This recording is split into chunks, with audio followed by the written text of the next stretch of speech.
Welcome back to Jack and Maya podcast, where learning English feels like chatting with good friends. I'm Maya. And I'm Jack. It's truly great to have you all here with us today. Honestly, I'm feeling incredibly excited. I woke up early, the sun was shining, made a perfect cup of coffee, and just felt this buzz thinking about our topic today.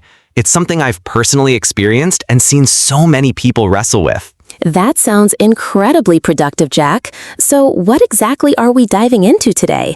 Is it about travel or maybe something more profound, like self-improvement? Close. We're actually diving into something that requires a bit of both, starting over in a new city.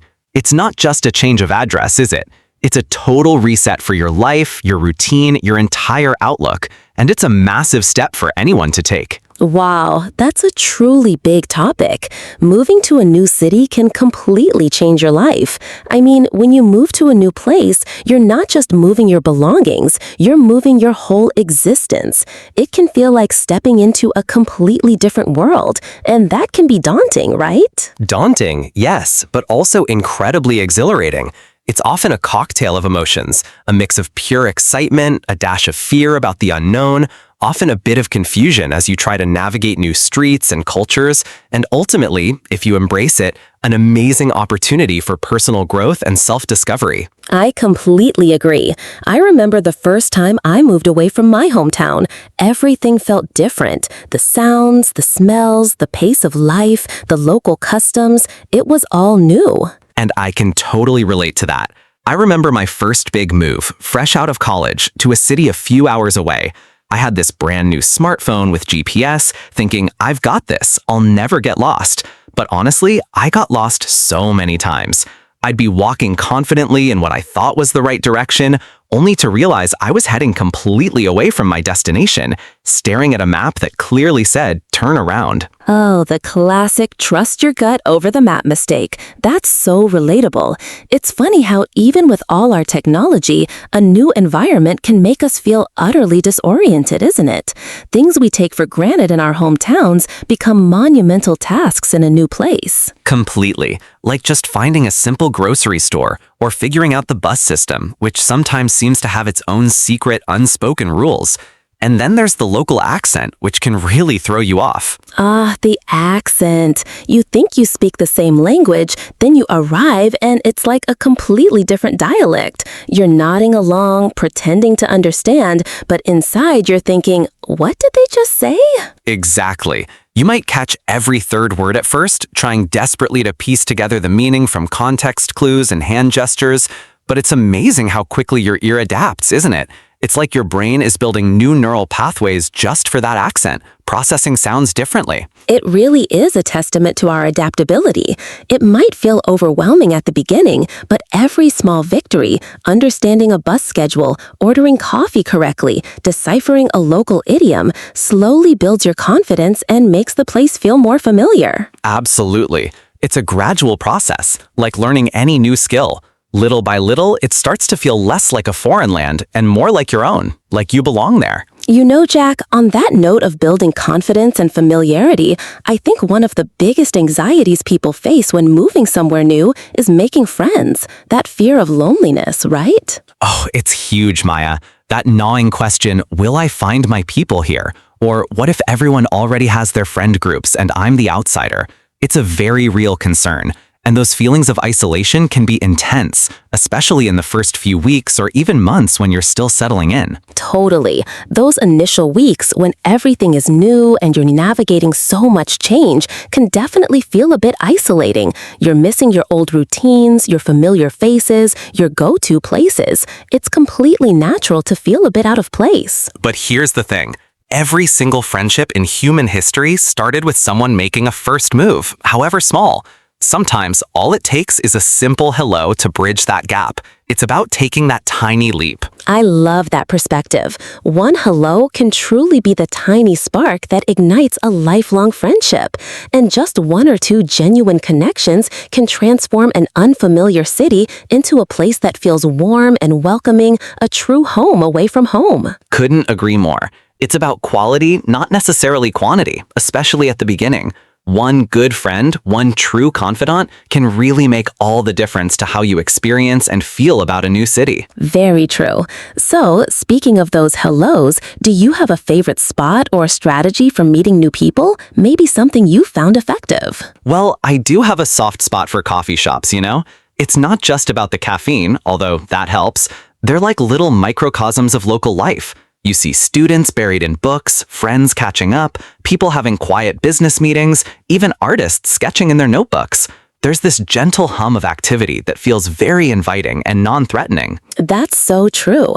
And it's not just about observing, is it? When you become a regular at a certain place, you start to be recognized. The barista remembers your order. Maybe you exchange a nod with the person who always sits in the same corner. Those small, consistent interactions really build a sense of belonging. Exactly. It's those little moments that chip away at the feeling of being a stranger.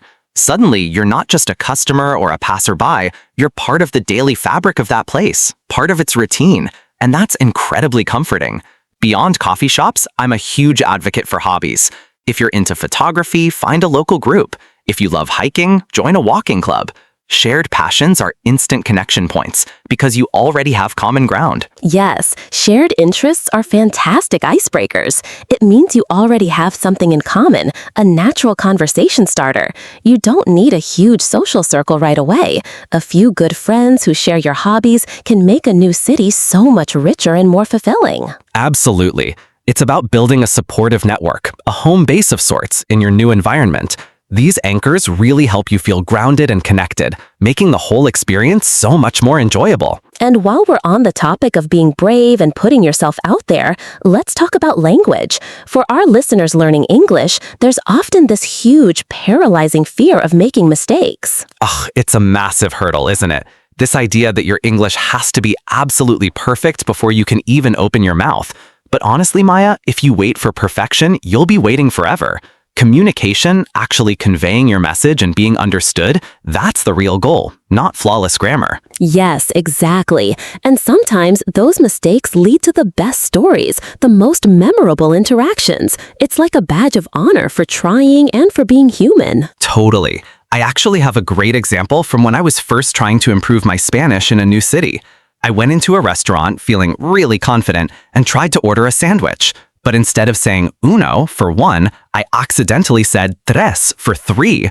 The waiter looked at me with this incredulous stare, like, are you really that hungry? Oh no, Jack, that's hilarious. What did you do then? Did you just laugh it off? Well, I immediately realized my mistake, and my face went bright red. But instead of getting flustered, I just started laughing. The waiter laughed too, and it totally broke the ice. He even ended up giving me a recommendation for his favorite local sandwich shop, which I wouldn't have gotten if I hadn't made that silly error. It turned a moment of embarrassment into a positive connection. That's such a perfect example. It proves that mistakes don't just happen. They become anecdotes, they create connections, and they definitely become some of your best memories from a new place. It's all part of the journey. Couldn't agree more. Every mistake is a learning opportunity.